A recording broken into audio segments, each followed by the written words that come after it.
নমস্কার, নিউজ ভ্যানগার্ডের পর্দায় আপনাদের প্রত্যেককে স্বাগত। আপনাদের সঙ্গে রয়েছে এই মুহূর্তে আমি দিয়া। চোখ রাখবো এই মুহূর্তের কিছু গুরুত্বপূর্ণ খবরের দিকে। সততার পরিচয় দিলেন এক অটো শ্রমিক। গাড়িতে পাওয়া মহিলার মানিব্যাগ জমা দিলেন পশ্চিম থানায়। এ ব্যাপারে কি জানালেন অটো চালক, শোনাবো। বনকুমারী গিয়ে একটা ভিতর দিয়ে গেছি, গিয়ে সে তারা নামাই দিয়েছি, নামাইতে দিয়া আইছি। আমি আইতে হন কি তারারই না অন্য গড়িটা কোথাও আমার ঠিক।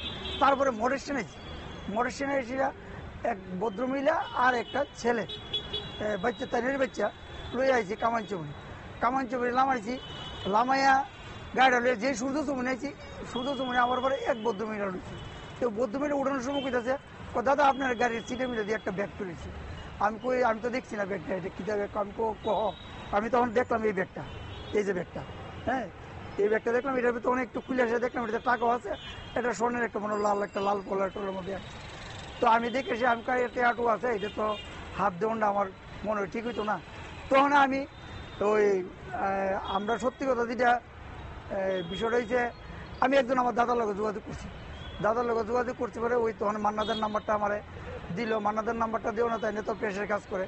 তো তাই নিয়ে দেওয়া আমি কই ঠিক আছে, তাহলে ভালো হয়েছে। তো মান্নাদের লগে যোগাযোগ করলাম।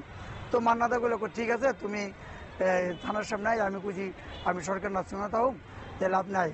তো আমি লুয়ে এলাম ব্যাগটা। তখন কি এই পার্টিরই না মোটর স্ট্যান্ড উঠছে তারা, আমি ঠিক করে দেখি না। দেন আমি কিন্তু ক্যান্সার রোগের পরিষেবা দিই, একটা বিনামূল্যে পরিষেবা দিই। এটা অনেকেই জানে, আমার অনেকে নাম্বারটা আমাদের ফেসবুকে অনেকে দেখছে আমার। আমি এমনকি রুগী যদি কোনো পেশেন্ট লয়ে যায়, যদি হসপিটালে মারা যায়, এত আমি টাকা টোয়ারাই না। আমি আজকে 96-এ তো অটো চালাই। আর ওই সময়ে তো মানুষ রাত্রে ঘুমাই থাকতাম না বাড়ি, ওই সময় আরো রুগী টুগীদের।